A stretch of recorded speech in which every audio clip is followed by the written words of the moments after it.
कल हमने देखा कि रावण ने सीता का अपहरण कर लिया और सीता को अशोक वाटिया में राक्षस और राक्षसियों के बीच रखा और उनको सबको कहा गया कि सीता को दुख दिया जाए, कोई भी हाथ न लगाए। आज हम देखेंगे सीता की खोज। राम के मन में कई प्रकार के प्रश्न थे, आशंकाएं थी। मारीच की माया उन्होंने देख ली थी। वह छल से उन्हें कुटिया से दूर ले आया था। अब क्या होगा, यही सोचते हुए वे कुटिया की ओर भागे चले जा रहे थे। वापसी में एक पल भी विलंब नहीं करना चाहते थे। लक्ष्मण को वे कुटी पर छोड़ आए थे, सीता की रखवाली के लिए। अच्छा हो कि लक्ष्मण वही हो, मारीच की मायावी आवाज उन तक न पहुंची हो।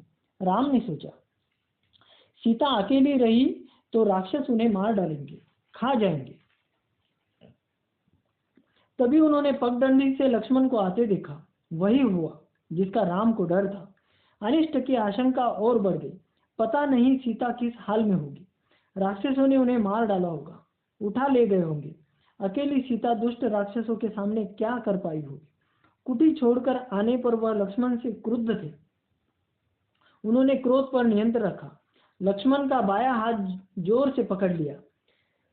डर ने दोनों भाइयों को घेर लिया था। देवी सीता ने मुझे विवश कर दिया भ्राते, उनके कटु वचन में सहन नहीं कर पाया। कटाक्ष और उलाहना नहीं सुन सका। मैं जानता था कि आप सकुशल होंगे, आपकी सुरक्षा को लेकर मन में कोई संदेह नहीं था।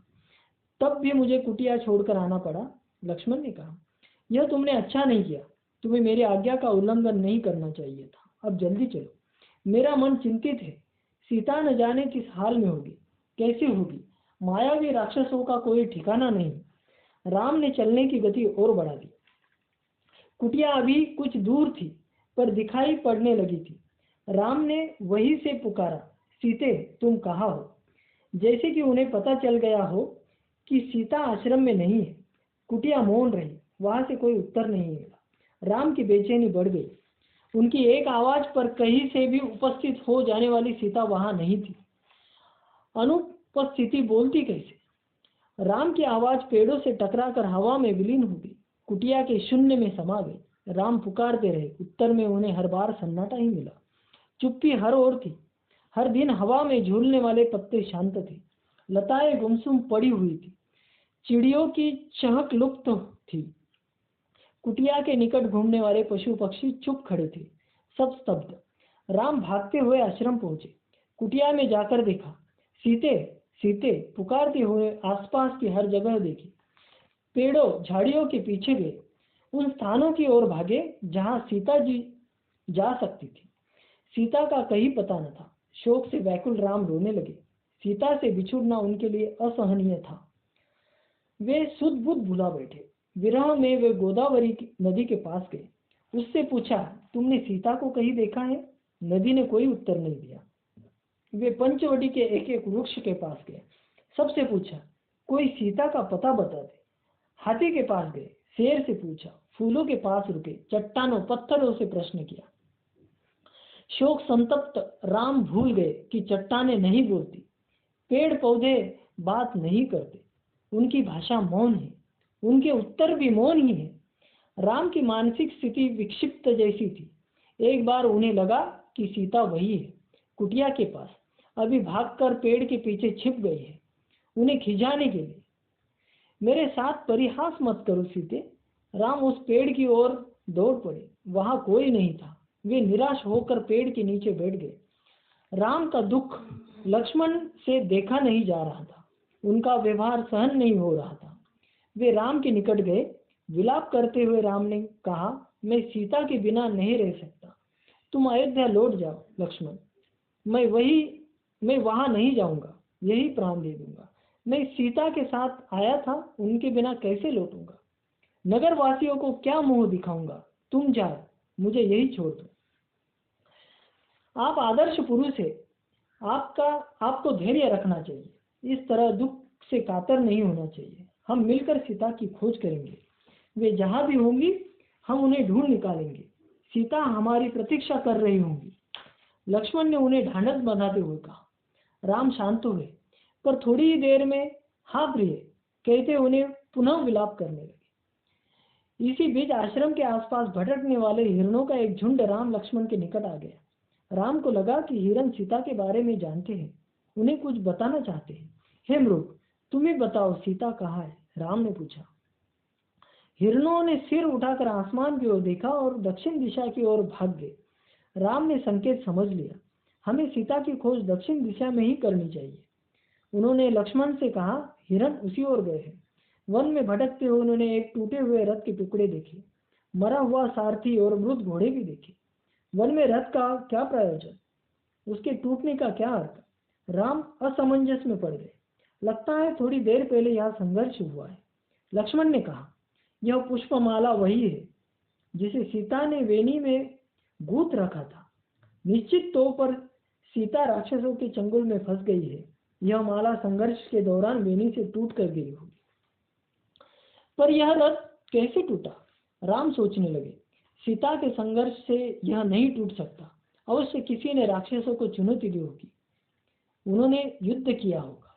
वहां से थोड़ी ही दूर राम ने पक्षीराज जटायु को देखा, पंख कटे हुए, लहूलुहान, अंतिम सांसें गिनते हुए। हे राजकुमार, सीता को रावण उठा ले गया है, मेरे पंख उसी ने काटे। सीता का विलाप सुनकर मैंने रावण को चुनौती दी, उसका रथ तोड़ दिया, सारथी और घोड़ों को मार डाला, स्वयं रावण को घायल कर दिया, पर मैं सीता को नहीं बचा सकता। रावण उन्हें लेकर दक्षिण पश्चिम दिशा की ओर उड़ गए। कहते कहते जटायु ने प्राण त्याग दिए। राम ने आगे बढ़ने से पहले जटायु की अंतिम क्रिया की। वे सोचते रहे, पछताते रहे, यह कैसा विधान है? मैं तो कष्ट में ही हूँ, मेरी सहायता करने वालों को भी इतना कष्ट। राम की आंखें नम हो गई। उन्होंने जटायु को अंतिम बार प्रणाम किया। जटायु ने सीता के बारे में महत्वपूर्ण सूचना दी थी। रावण का नाम बताया, दिशा बताई, जिधर सीता को लेकर वह गया। राम जटायु की चिता के पास मौन खड़े थे। यह समय विलाप करने का नहीं है, हमें तुरंत दक्षिण पश्चिम दिशा की ओर जाना चाहिए। सीता उधर ही होगी। लक्ष्मण ने तत्परता दिखाई। आगे का मार्ग और कठिन था। राम और लक्ष्मण को लगभग हर दिन राक्षसी आक्रमणों से जूझना पड़ा।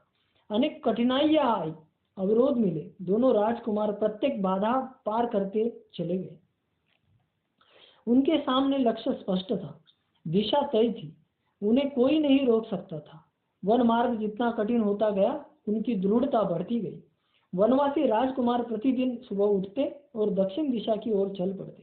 एक दिन यात्रा के प्रारंभ में ही एक विशालकाय राक्षस ने उन पर आक्रमण कर दिया। उसका नाम कंबंद था। कंबंद देखने में बहुत डरावना था, मोटे मांसपिंड जैसा, गर्दन नहीं थी, एक आंख थी, दांत बाहर निकले हुए, जीभ सांप की तरह लंबी और लपलपाती हुई। राम लक्ष्मण को देखते ही कंबंद प्रसन्न हो गया। उसने दोनों हाथ फैलाए, एक एक हाथ से दोनों भाइयों को पकड़कर हवा में उठा दिया। उसे मनमांगा आहार मिल गया था। बैठे बिठाए वह अपने शिकार को भुजाओं में लपटकर मुंह तक ले जाता, इससे पहले ही राम लक्ष्मण ने अपनी तलवारें निकाली। एक झटके में कंबंद के हाथ काट दिए। उसके हाथ धरती पर गिर पड़े। कंबंद उनकी शक्ति और बुद्धि पर आश्चर्यचकित रह गया। कौन हो तुम दोनों? उसने पूछा। हम अयोध्या के महाराज दशरथ के पुत्र हैं, राम और लक्ष्मण। रावण ने राम की पत्नी सीता का हरण कर लिया है, हम उन्हीं की खोज में निकले हैं। राक्षस कंबंद ने राम के बारे में सुन रखा था, साक्षात उन्हें देखकर प्रसन्न हो गया। उसने कहा, मैं सीता के संबंध में कुछ नहीं जानता, लेकिन तुम दोनों की सहायता का उपाय बता सकता हूँ। मेरा एक छोटा सा आग्रह स्वीकार करो तो मेरा अंतिम संस्कार राम करे। राम ने इस पर सहमति व्यक्त की तो कंबंद बोला, आप दोनों पंपा सरोवर के निकट ऋष्यमुख पर्वत पर जाए। वह वानर राज सुग्रीव का क्षेत्र है। वे निर्वासित जीवन व्यतीत कर रहे हैं। सुग्रीव से मदद का आग्रह कीजिए, उनके पास बहुत बड़ी वानर सेना है।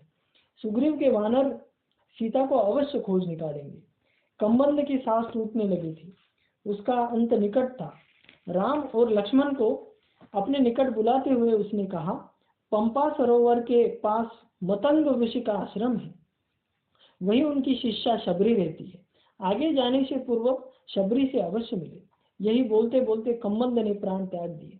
राम ने अपना वचन पूरा करते हुए उसका अंतिम संस्कार किया और पंपा सर की ओर चल पड़े। कमबंध की बातों से राम को बहुत ढांढस हुआ। सीता तक पहुंचने की आशा बलवती हुई। राम को सुग्रीव की क्षमता और उनकी वानर सेना की शक्ति का पता था। वे जल्दी सुग्रीव तक पहुंचना चाहते थे। ऋष्यमुख पर्वत का रास्ता पंपा सरोवर होकर जाता था। पंपासर का प्राकृतिक सौंदर्य अद्भुत था। मतंग ऋषि का आश्रम उसी सरोवर के किनारे था। लता कुंज से घिरा हुआ सरोवर का पानी मीठा था। शबरी की कुटिया आश्रम में ही थी। वह ऋषि की शिष्या थी। उसकी आयु बहुत हो गई थी, जर्जर काया, लेकिन आंखें ठीक थी। हर पल राम की प्रतीक्षा में खुली हुई। ऋषि ने उसे बताया था कि एक दिन राम आश्रम में अवश्य आएंगे और उससे मिलेंगे। राम को आश्रम में देखकर शबरी बहुत प्रसन्न हुई। उनकी आव भगत की सेवा की, खाने को मीठे फल दिए, रहने की जगह दी। उसकी आंखें तृप्त हो गई। राम ने उससे सीता के संबंध में पूछा। आप सुग्रीव से मित्रता करिए, सीता की खोज में वह अवश्य सहायक होगा। उसके पास विलक्षण शक्ति वाले बंदर है।